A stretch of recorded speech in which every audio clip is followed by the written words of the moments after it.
Aho ajit ego. Navajo proverb, if it is to be, it is up to me. Many of the ancestors of my paternal grandfather, Walter George Perram, are from England. Samuel Allen, the great-grandfather of Ruth Allen, arrived in America from the county of Essex during 1635. John Tower departed Norfolk County and arrived in Massachusetts during 1637. Samuel Packard of Wymondham, Suffolk County, arrived a year later.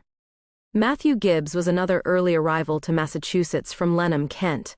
Later arrivals include Matthew Bramley of Stapleford, Nottinghamshire, and Sarah Oldershaw, born in Sandiacre, Derbyshire. John Perram's in-laws, Henry Rose and Sarah Pack, immigrated from Christchurch, Hampshire to Ohio in 1851. This story focuses on John Perram and Elizabeth Tucker of Tiverton, Devon, who arrived in northern Ohio in 1852. The son John Perram Jr. and his future wife Susan Rose were both young when they immigrated to America.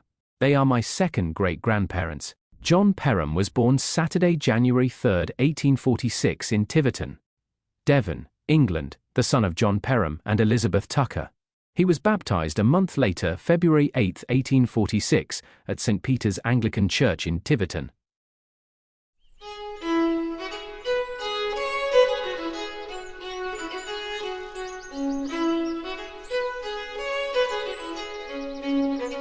The rivers Exe and Lowman meet in Tiverton, the town of two fords, known locally as Tivy. Tiverton was part of the inheritance of Ethelwerd, the youngest son of King Alfred. It was King Henry I, fourth son of William the Conqueror, who, in 1106, gave permission for his loyal supporter, Richard de Redvers, to build a defensive motte and bailey castle on this site. Sitting right above the banks of the River Exe, the Tiverton Castle afforded clear views up and down the river. Besieged during the English Civil War by General Sir Thomas Fairfax, it fell due to a lucky shot hitting a drawbridge chain. This was the only time in its long history that the castle saw battle. Tiverton owes its early growth and prosperity to the wool trade, which caused the town to grow rapidly in the 16th and 17th centuries. Tiverton had ample water from the rivers Exe and Lowman for fulling mills, access to wool from Devon, Wales and Ireland, and skilled workers for spinning, weaving, and finishing. Almost the whole of its population, men, women and children alike, was involved in some aspect of the manufacture of wool and cloth. Tiverton's kerseys, for work clothes and uniforms, were renowned for their quality. The industry brought great prosperity, visible in buildings funded by merchants, like John Greenway, almshouses, and Peter Blundell's school. By the 18th century, the industry faced challenges, leading to riots by wool workers protesting unfair pricing and merchant practices, as seen in 1738 and 1749. The industrialist John Heathcote bought an old woolen mill on the River Exe in 1815. His machinery in Nottingham had been destroyed by former Luddites in the pay of lacemakers. He then moved his lace-making operations to Tiverton. Many of his workers walked from Loughborough to Tiverton, a distance of at least 200 miles. The factory turned the fortunes of Tiverton again, making it an early industrial center in the southwest.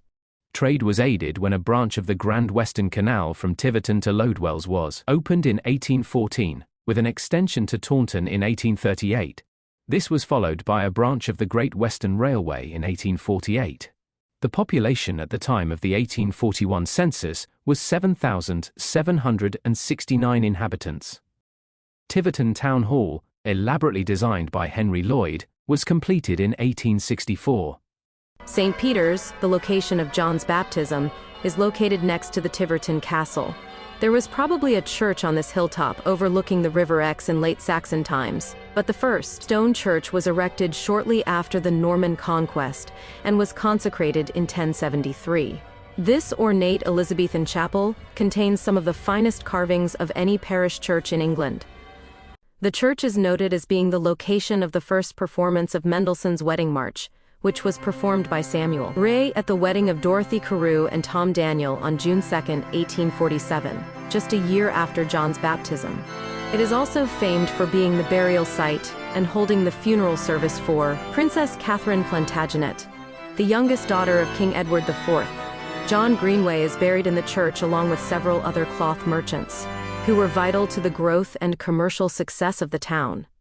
John's mother, Elizabeth Tucker, was born on Monday, March 27, 1809, in Washfield, Devon, England. Washfield is a scattered village and former manor situated about 2 miles northwest of Tiverton. Elizabeth was baptized Anglican a few weeks later on April 9, 1809. The church, St. Mary the Virgin, is a Gothic structure with a large tower and 5 bells. Today, about 380 people live in the parish. Elizabeth was the 7th of 8 children. Her parents, Thomas Tucker and Elizabeth Venn, were married April 22, 1796 in Washfield. At age 18, Elizabeth married William Gillard in Washfield on June 14, 1827. Public legal notices, marriage bans, were made in the Anglican Church proclaiming intentions of marriage on 23 May, 3 June, and 10 June. Marriage witnesses included Mary Gillard and William Sowden Seller.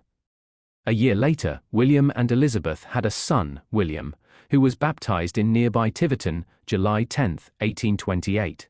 He was born in Washfield the previous month. William and his stepbrother John Perram Jr. would both immigrate to America. But first, William and his wife would encounter some trouble. The father William sickened and died the following winter. They buried him in the little church cemetery in Washfield on February 1, 1829. He was 26, and his bride was now a widow with a babe in arms. She was probably compelled to reoccupy her parents' home and care for her infant. 5 years later, Elizabeth married John Perram on May 28, 1834, in Tiverton. Her younger sister Frances Tucker was a witness. At age 28, this was John's first marriage. John Perram Sr. was born Friday, August 22, 1806, in Halberton, Devon, the son of William Perram and Grace Hemborough. Halberton is situated 3 miles from Tiverton on the road to Taunton. John was baptized on Sunday, September 7, 1806, at the Anglican St. Andrew's Church. The father William married Grace Hemborough on Christmas Day 1798 at St. Andrews. They had 7 children between 1799 and 1814. William and Grace lived their adult lives in Sanford Peveril.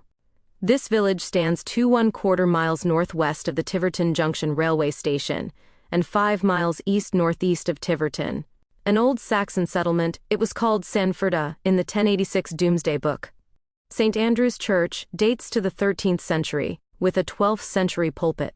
The stunning 15th century tower door in the terracotta stonework sings with the burnt umber door and the hint of green in its portal.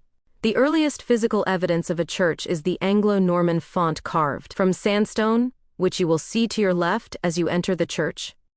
To get a sense of Halberton's nightmarish poverty, we can review the assessment of Canon Girdlestone, who became the vicar in 1862. Many of the peasants' cottages were unfit for the housing of pigs. Pools of stagnant water stood in different parts of the parish, many of the ditches of which were offensively odorous.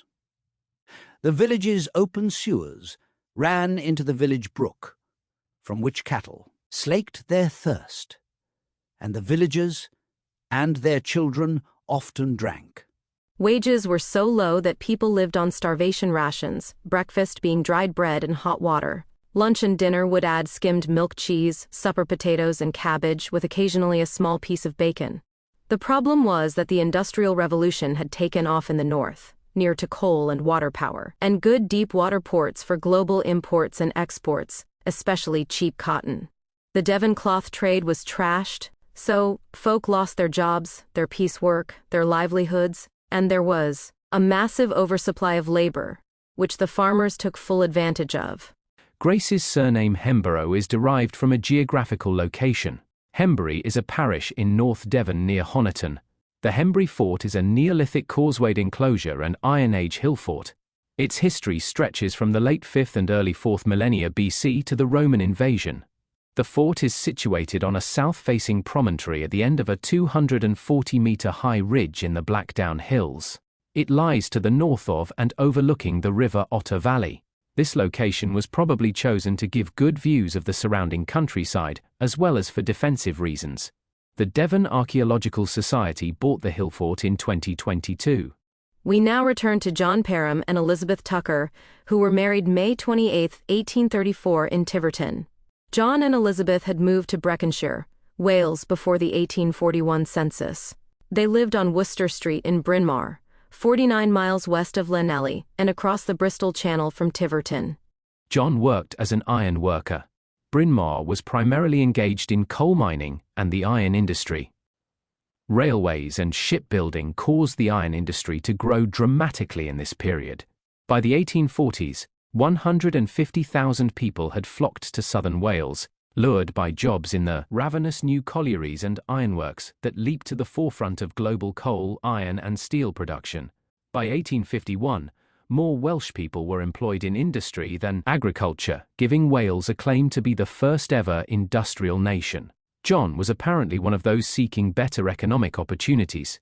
The Industrial Revolution made fortunes for some, but brought squalor for many, creating divisions, from which swelled a social and political activism that shapes South Wales to this day. The history of Blaenavon Ironworks is an iconic manufacturing landscape in a small Welsh town. It begins in 1782, and the land where it stands is owned by the Lord of Abergavenny.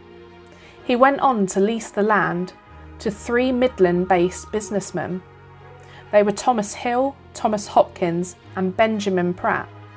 They all decided to build a huge and impressive ironworks with multiple blast furnaces. This took a number of years to build and it opened in 1789. They used steam power and it was the second largest ironworks in Wales, and later on was producing over 5,400 tonnes of iron a year. You can still see the horse-drawn railway tracks that connected the ironworks with the Abergavenny Canal. It's here at Blaenavon that one of the most important developments of the entire Industrial Revolution happened. One of the young chemists, Percy Gilchrist, along with his cousin Sidney, invented what's known as the basic or the Thomas process, which was a way to smelt the steel using iron ore, but first they lined the pit with limestone bricks. This was a way that you could create very high quality steel out of very poor quality iron.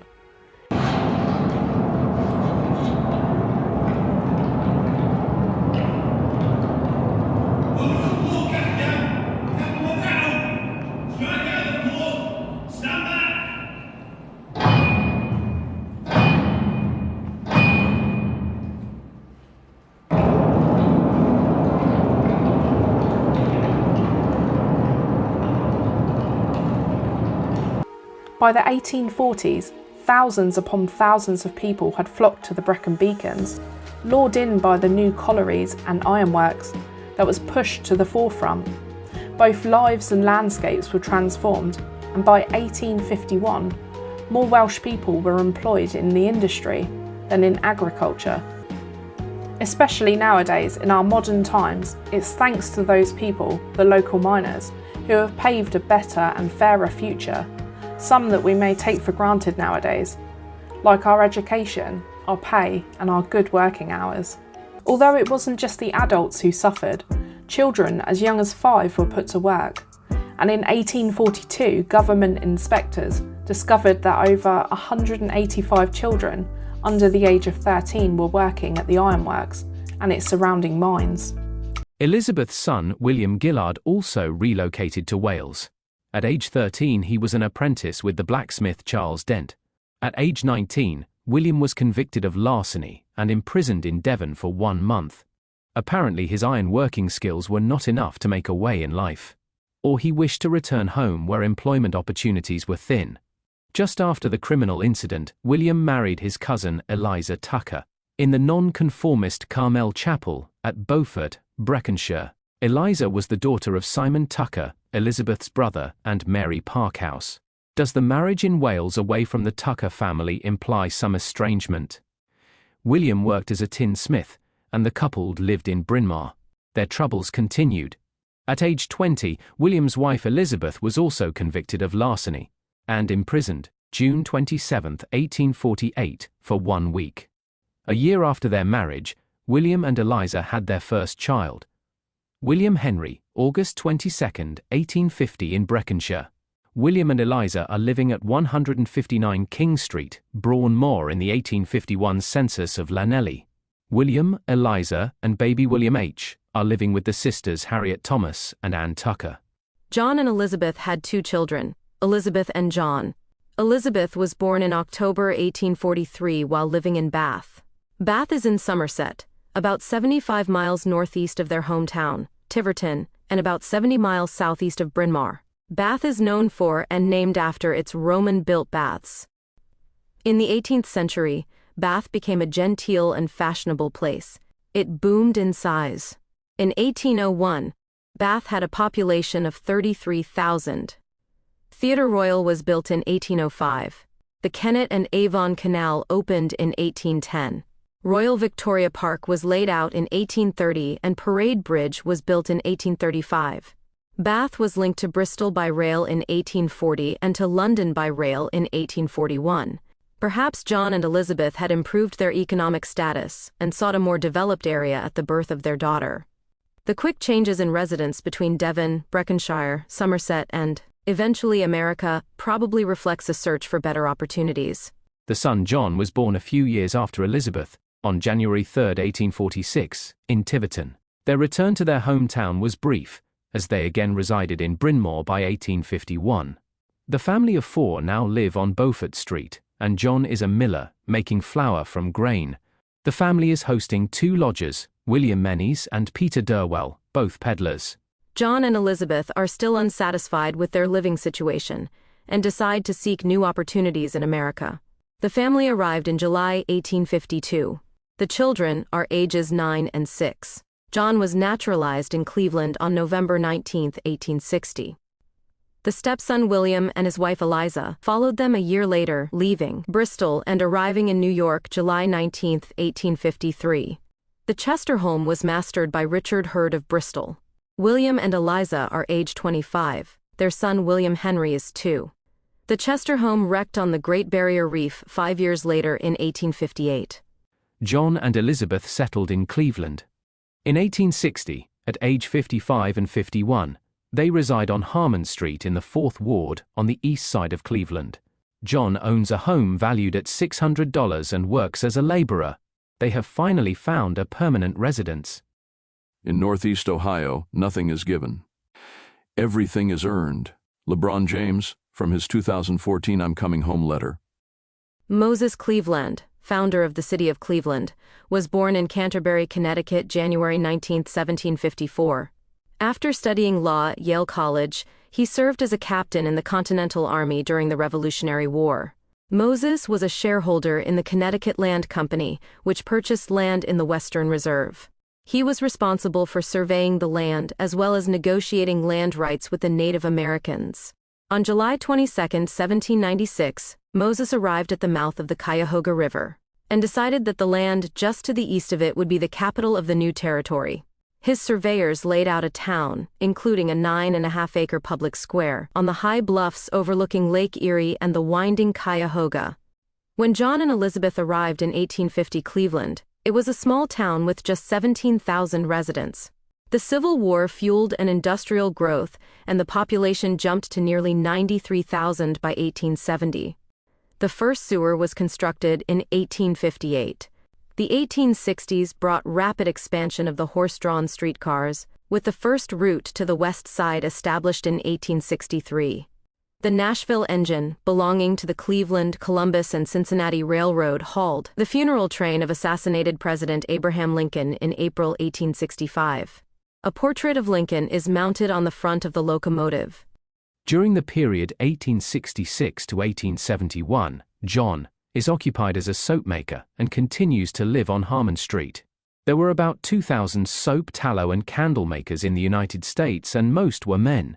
William and Eliza Gillard joined the Perrams in Cleveland, where they give birth to their second child, Mary Ann, on October 21, 1856. In the 1860 U.S. Census, William and Elizabeth are living in Cleveland, Ward 6, with their 2 children, William, age 10, and Mary Ann, age 4. William continues his trade as a tinsmith while in Cleveland.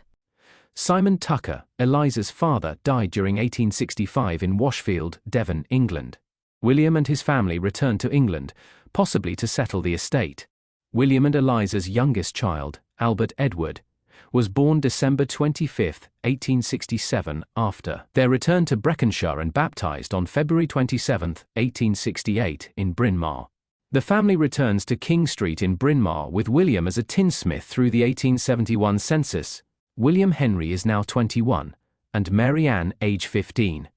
The Gillards decided to return to Ohio, and arrived in New York on April 22, 1872. William Henry is not included in the arrival record. They leave from Liverpool on the Wyoming, a ship from the Guion Line, built by Palmer Shipbuilding and Iron Company in 1870. The Wyoming and sister ship Wisconsin were the earliest compound-engined steamships built for transatlantic service. Upon his return, William quickly becomes a naturalized citizen in 1872. In the Cleveland City directories, William Gillard is listed as a tenor with the firm of Perram and Cook on 319 Kinsman Street. Apparently, he is working with his stepfather John Perram, who helped form this joint venture.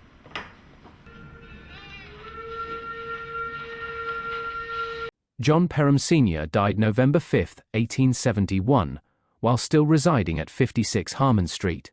He is buried at Woodland Cemetery, Section 17, Lot 72, Graves 1-2.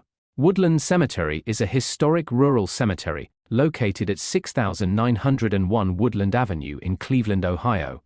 Established in 1853, it became Cleveland's main public cemetery after its founding, and remained so for the next half-century. Elizabeth died June 22, 1887, at age 78, while living at 33 Holyoke Place. She was buried 3 days later with her husband at Woodland Cemetery. In her will, she left a 5-acre lot on Harmon Street split equally between her 3 children, William Gillard, John Perram, and Elizabeth Birrer. She left her clothing and feather bed to the daughter Elizabeth, and other property to John and Elizabeth. William's wife, Eliza Gillard, died December 23, 1893 in Cleveland. She is also buried at Woodland Cemetery in Cleveland, Section 22, Lot 13. In 1900, William is living on the Independence Farm with his half-brother John Perram. 10 years later, at age 81, he is back to Cleveland with his son Albert. William Gillard died July 4, 1913, and is buried with his wife at Woodland Cemetery. John married Susan Rose on Wednesday, May 2, 1866, in Cuyahoga County with the license issued April 26, 1866. His sister Elizabeth Mary married Charles Birrer the same week, May 1, 1866. The Birrers immigrated from Alsace, France. Before the marriage, Elizabeth worked as a milliner, making women's hats. Elizabeth's husband, Charles, served in the Civil War, 49th Ohio Infantry Regiment. From August 12, 1861, November 30, 1865. The 49th Regiment was organized at Camp Noble in Tiffin, Ohio, August and September 1861, and mustered in for 3 years' service under the command of Colonel William H. Gibson. The 49th Ohio Infantry has the distinction of being the first Union regiment to enter Kentucky after Confederate forces violated the state's neutrality. The 49th mustered out of service at Victoria, Texas on November 30, 1865. Charles Birrer served as a sergeant. The regiment lost 14 officers and 188 enlisted men killed and mortally wounded, and 1 officer and 160 enlisted men by disease. In 1870, John and Susan are living in Rockport, a now defunct township in northern Cuyahoga County. He is working as a carpenter. John and Susan have had their first child, Charles, who is 3 years old. Several older laborers, George Smith, James Newberry, and William Baker, are residing with them. In November 1870, their second child, Elizabeth Mary, is born in nearby Lakewood. Their third child, George John, was born September 5, 1872, also in Lakewood. John and Susan's fourth and final child, Eleanor May, or Nellie, was born June 11, 1886, in Independence. John and Susan moved to Independence in southern Cuyahoga County before 1874. This land map illustrates the farm he bought from his father-in-law Henry Rose. Today, the land is located on the Willow Freeway, Interstate 77, at the Pleasant Valley Road interchange. The original name of Pleasant Valley was Rose Road. To the west was Fullerton Road, a plank road with toll gates at Rose north to Schuff. Roads south to Columbus were almost impassable due to the clay soil. John owned the farm for nearly 40 years, until he sold out June 10, 1912. Farming looks mighty easy when your plow is a pencil, and you're 1,000 miles from the cornfield. President Dwight D. Eisenhower, Bradley University, September 25, 1956. John and Susan's 4 children, the 2 sons and 2 daughters, remained in northern Ohio.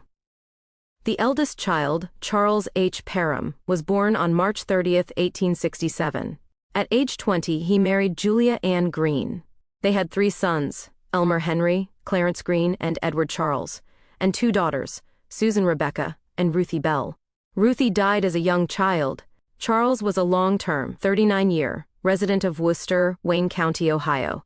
He worked as a tire dealer and was a member of the First Church of Christ Scientist. The second child, Elizabeth Mary Perram, was born on November 5, 1870 in Lakewood. Elizabeth married William Durr on March 4, 1890 in Cuyahoga County. They had 3 children, Lillian, Margaret, and William. She died as a widow on August 2, 1952 while living at 132 Stafford Street in Madison Lake, Ohio. In this photograph, Lizzie is holding the beloved family dog and is seated with her mother and younger sister behind the Independence farmhouse. The third child, George John, is my great-grandfather and was born on September 5, 1872 in Lakewood. He married Sadie Bell Packard on December 8, 1897. George worked the farm and operated a tile factory on Hillside Road. The factory had a large stock of chimneys, a huge circular kiln, and large storage sheds. Neighbors purchased earthenware pipe and tile used to drain water from the farmland. George and Sadie had 7 children: John William, Walter George, Harold, Wilbur, George Warren, Thelma Lucille, Mildred Susan, and Melvin. In his later years, George worked at the local golf course. George died on 8 September 1944 at the age of 72, after 2 years' diagnosis of multiple sclerosis. He is buried with his wife at Mapleside. Eleanor May was born in Independence on June 11, 1886, considerably later than her siblings. She married Joseph H. Brownlee, who was her elder by 7 years. They had 1 child, Elmer John, on November 6, 1906. In the 1910 census, the young family lived in South Newburgh. Joseph was a steam fitter. Nellie died as a widow on June 25, 1945. In 1900, John and Susan have been married for 34 years and are still living on the farm in Independence. The youngest daughter, Nellie, is age 13. John's stepbrother, William Gillard, is also living with them. Their immediate neighbors include Harry Rose, Susan's brother, and Harry's sons, Evart and Andrew. My great-grandfather, George John Perram, and Viola Rose, the wife of Susan's deceased brother, Andrew, are also immediate neighbors. In the 1920 U.S. Census, John and Susan are living with their married daughter, Nellie Brownlee, on Osborne Road in Garfield Heights. Susan died July 30, 1925. John died a year later from thrombosis, obstruction of the artery. He was buried with his wife at the Bedford Cemetery 2 days later, September 15, 1926. Perram is a rather rare English surname. The name was first found in Suffolk, at Perram, a village that dates to at least the Domesday Book commissioned by William I in 1084. Perram literally means homestead or enclosure where pears grow. The village of Perram stands on the River Orr, adjacent to the Framlingham branch of the East Suffolk Railway, 2 1/4 miles south-southeast of Framlingham. The flint-built parish church of St. Mary, though restored in 1886, dates from the late 14th century. It was likely built for William de Ufford, 2nd Earl of Suffolk. Today Perram is a small, scattered village with 114 properties, housing 310 parishioners. Perram Old Hall, also known as Moat Hall, is 500 meters southeast of Perram Village on a southeast-facing slope. The moat ditch is approximately 18 meters wide on the northwest side, widening to a maximum of 50 meters on the opposite side, where it is crossed by a central causeway. To either side of the gate are niches containing carved stone woodwoses. These heraldic green man figures support the arms of the Willoughby family. One of the stone fragments is carved with the motto, Vérité sans peur, meaning truth without fear. Perram House had connections with an infamous smuggling raid on the Customs House at Poole in 1747 by the notorious Hawkhurst gang. The Hawkhurst gang was involved in smuggling throughout southeast England from 1735 until 1749. The body of one of the smugglers was found in the pond of the Perram House estate after being dumped there some 12 miles from where he had been beaten to death by his accomplices. After the gang was defeated in a battle with the Goudhurst militia in 1747, 3 of their leaders, Thomas Kingsmill, Arthur Gray and William Farrell, were executed in 1748 and 1749. A second, and more pertinent, Perram history is associated with the family birthplace in Devonshire. Several of the mayors of Exeter in the 16th century bore the name Perram. John Perram was born about 1507 in Exeter, son of William Perram. He married Elizabeth Hone of Ottery St. Mary in Devon about 1532. John was a zealous Protestant and assisted Lord Russell during the Catholic, or Prayer Book, rebellion. The rebellion was a popular revolt in Cornwall and Devon in 1549. In that year, the first Book of Common Prayer, presenting the theology of the English Reformation, was introduced. The change was widely unpopular, particularly in areas with firm Catholic loyalty. During the siege of Exeter in July 1549, the city gates were closed as the initial force of some 2,000 men gathered. The rebels demanded the restoration of Catholic liturgies. Because of his Protestant activities, John spent 5 years abroad during the reign of Queen Mary, 1553 to 1558, as a governor of English merchants in Antwerp. Antwerp served as Northern Europe's financial hub. On returning to England, he settled at Showbrook, a village near Exeter. He was the mayor of Exeter in 1563 and 1572. Sir William Perram was born in 1534, the eldest son of John Perram and Elizabeth Hone. William was a justice during the reign of Elizabeth I and served as Lord Chief Baron of the Exchequer. Sir Walter Raleigh called William My Lord Puritan Perram. William was educated at Exeter College, Oxford, where he was named Fellow in 1551. He was admitted to Clifford's Inn and to the Middle Temple in 1553. In 1563 he was elected a Member of Parliament for Plymouth, but only served for 1 term. From 1569 he was Justice of the Peace for Devon. He was made Sergeant at Law in 1580, and appointed the following year as a Justice of the Common Pleas. In 1591 he was appointed Commissioner to hear cases in Chancery. He was named to the commissions for trying Mary Queen of Scots, the Earls of Arundel and Essex, and Sir John Perrot. In 1593 the Queen named him Lord Chief Baron of the Exchequer and knighted him. William was married 3 times and had 4 daughters, Mary, Elizabeth, Jane and Anne. He died on October 9, 1604. A third and more compelling origin of the Perram surname comes from family mythology. The descendants of John Perram and Mary Ann Williams, who immigrated to Canada in 1847, and the later families who moved to Western Canada and California, attribute a French Huguenot connection. According to their tradition, the family of Pierre Aimé belonged to French nobility and was killed in the massacre of St. Bartholomew on August 24, 1592. The widow of M. Pierre Aimé and 2 small sons escaped to England and settled in London. The name was later corrupted to Perram. The St. Bartholomew's Day massacre in 1572 was a targeted group of assassinations and a wave of Catholic mob violence directed against the Huguenots, French Calvinist Protestants, during the French Wars of Religion. Instigated by Queen Catherine de' Medici, the mother of King Charles IX, the massacre started a few days after the marriage on 18 August of the king's sister Margaret to the Protestant King Henry III of Navarre. There is a fictional account in the book, The Chaplet of Pearls, by Charles M. Yonge, which refers to the massacre of St. Bartholomew and mentions M. de Pierre Aimé. There is a somewhat parallel family mythology among my immediate ancestors that a Huguenot Perram, possibly Perram du Lac, escaped from France to London. Regardless, our family has a strong set of Protestant connections with deep objections to authority of the king. From the Puritans who departed from Hingham to the numerous Revolutionary War patriots, our family enjoys a rich American history. In 2014, there were approximately 435 people with the surname Perram, with the majority in Australia and the United States. Our family consistently spells the name as Perram, with a notable exception for the immigrants to America, John and Elizabeth.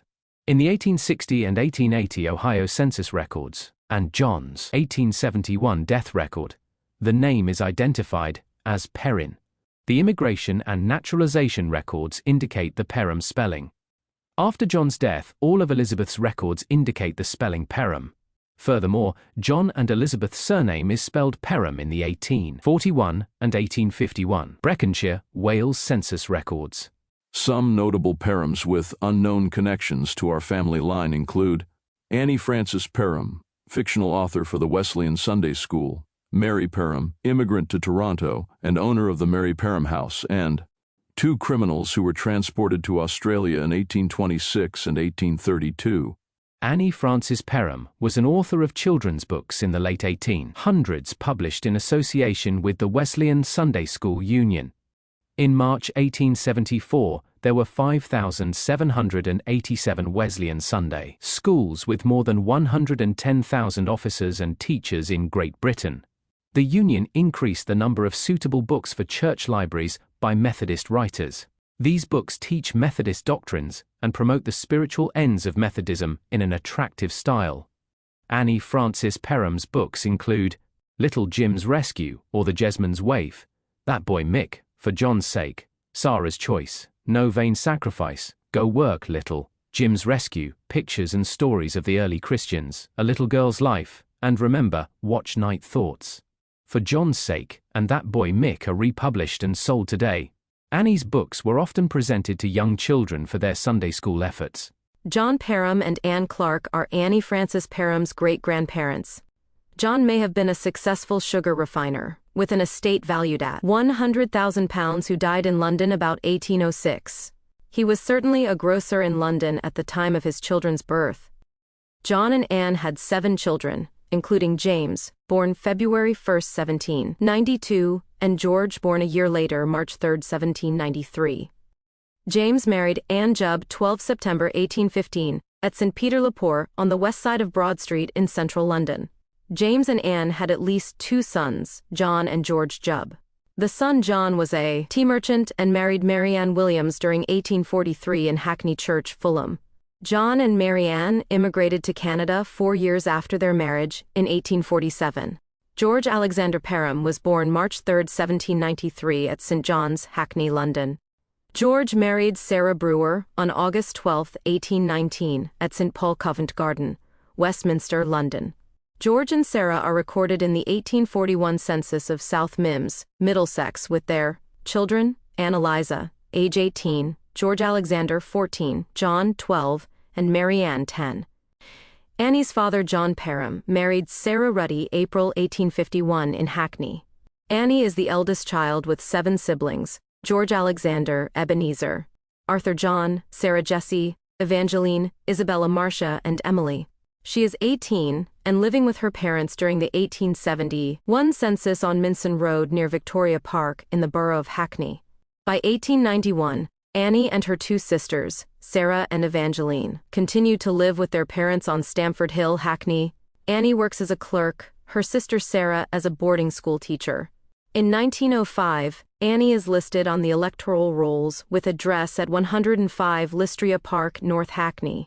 This electoral register for Annie Frances Perram appears to confirm the assignment of her parents from the census records also in Hackney. Annie's writings typically focused on young characters and carried moral or spiritual messages. Her books promote reflection on personal choices and the social impact of alcohol. Stories often emphasize selflessness and the betterment of others through character sacrifices. Titles like Go Work, A Book for Girls, and How Katie Kept House for a Week present a recurring theme of young women learning responsibility, domestic skills, and their place in the workforce or home. Her works are currently preserved in digital archives such as Project Gutenberg and remain collectible among antiquarian book enthusiasts. The Mary Perram House is a 2-story, brick dwelling in downtown Toronto built in 1877 using a blend of Gothic Revival and Italianate styling. It is recognized for its heritage value by the City of Toronto Bylaw 409/2000 and Part 4 of the Ontario Heritage Act. The house was built in 1877 and first occupied by Mary Perram, the widow of John Perram. In 1923, the Sisters of Service, the first English-speaking Roman Catholic women's religious order in Canada, acquired the property. The property at 4 Wellesley Place became a hostel for immigrant women. After 1950, the Sisters of Service used the house as a residential club for girls. In November 2013, the house was sold for $2 million. A plaque on the front of the house reads, "Built for Mary Perram, this house was once within an exclusive residential neighborhood that included Jarvis Street to the west and Sherborne Street to the east. The Mary Perram house blends Italianate and Gothic Revival features typical of its period, and stands in contrast to the later Romanesque Revival house next door. It was renovated and restored in 2005. Mary Ann Williams, the original owner of the Perram House, was born October 26, 1816, in Lower Clapton, Hackney, the daughter of Joseph Williams and Charlotte Hawkins. She married John Perram, the son of James Perram and Anne Jubb, on October 17, 1843. John and Mary had a child while living in Hackney. Ellen Ann was born February 6, 1845, and baptized April 23, 1845, at St. John's. Their second daughter, Alice, was born January 22, 1847, about the same time the family immigrated to Canada. Alice died just before her 4th birthday and is buried at St. John's Anglican Church Cemetery in Pennville, Simcoe County, Ontario, Canada. The third child, James, was born September 23, 1848, but died in 1850 and is also buried at St. John's. The daughter Lydia was born 2 years later.